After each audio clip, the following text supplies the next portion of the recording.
আমি একদম ক্ষমা পাচ্ছি, যেটা হয়েছে সেটার জন্য দিদি। আপনারা বিরোধী রাজনীতি করেন, ঠিক আছে, ভোট মিটে গেছে, কোনো অসুবিধা নেই, কিন্তু এই গুন্ডামি আমার দলের লোকরা করলেও আমি সেটাকে সমর্থন করি। আমি বাজে বাজে কথা বলছে, বাজে বাজে কথা আমি দিদি, এবং আমি আপনাকে বলছি শুনুন, আমি তো না শুনুন, আমি বুঝে গেছি, শুনুন, মানুষের মধ্যে উত্তেজনা আছে, আমি তো সেটা যাতে না বাড়ে, মানুষের যাতে কোনো হিংসা না ছড়ায়, আমি সেই জন্যে নিজে লাগাতার দৌড়ে যাচ্ছি সব জায়গায়। আমি ওনাকে ধন্যবাদ জানাই, উনি আমাদের পাশে এসে দাঁড়িয়েছেন, ওনাকে আমি অসংখ্য ধন্যবাদ জানাই যিনি আমাদের পাশে এসে দাঁড়িয়েছেন।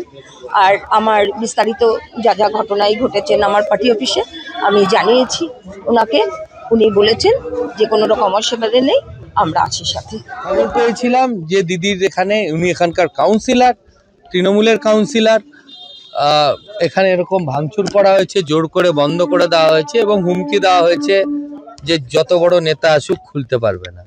তো যে ভাই আমাদের উত্তেজনের বশে হুমকি দিয়েছেন তাকে আমি বলি, এটা নরেন্দ্র মোদীজির নির্দেশ, আমাদের ভারতবর্ষের প্রধানমন্ত্রী এবং আমাদের দলের সর্বোচ্চ নেতা।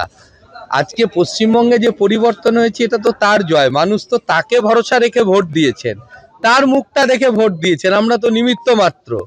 তো সেই জন্যে তার নির্দেশ, আমার রাজ্য সভাপতি শ্রমিক ভট্টাচার্যের নির্দেশ, আমার বিরোধী দলনেতা শুভেন্দুদার নির্দেশ, আমার সর্বভারতীয় সভাপতি নীতিনজির নির্দেশ, যে রাজনৈতিক হিংসা বাংলার যে কালচার হয়ে গেছে সেটাকে আমরাই চেঞ্জ করব, আমাদেরই করতে হবে। যে আইন কেউ নিজের হাতে তুলে নিতে পারে না, যদি কেউ দোষ করে থাকেন বিরোধী দলের, আইনত তার মোকাবিলা হবে, কেউ যদি কোনো আইন ভেঙে থাকেন আইনত তার মোকাবিলা হবে, কিন্তু আমাদের কর্মীদের তো কেউ অধিকার দেয়নি আইন হাতে তুলে নেওয়ার। সেই জন্যে আমি সবাইকে অনুরোধ করছি, সংযত থাকুন, মানুষের পাশে থাকুন। আর এই ধরনের কার্যকলাপ আমি আমার রেজাল্ট বেরোনোর পর থেকে আমি নিরন্তর এলাকায় ঘুরে বেড়াচ্ছি, যেখান থেকে খবর পাচ্ছি সেখানে যাচ্ছি।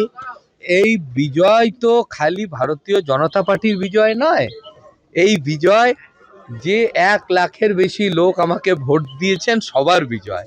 তাহলে বিজয় মিছিল তখনই হবে যাতে প্রত্যেকটা ভোটার আমার বিজয় মিছিলে হাঁটেন, সেদিনই আমি ভাববো বিজয় মিছিল হয়েছে।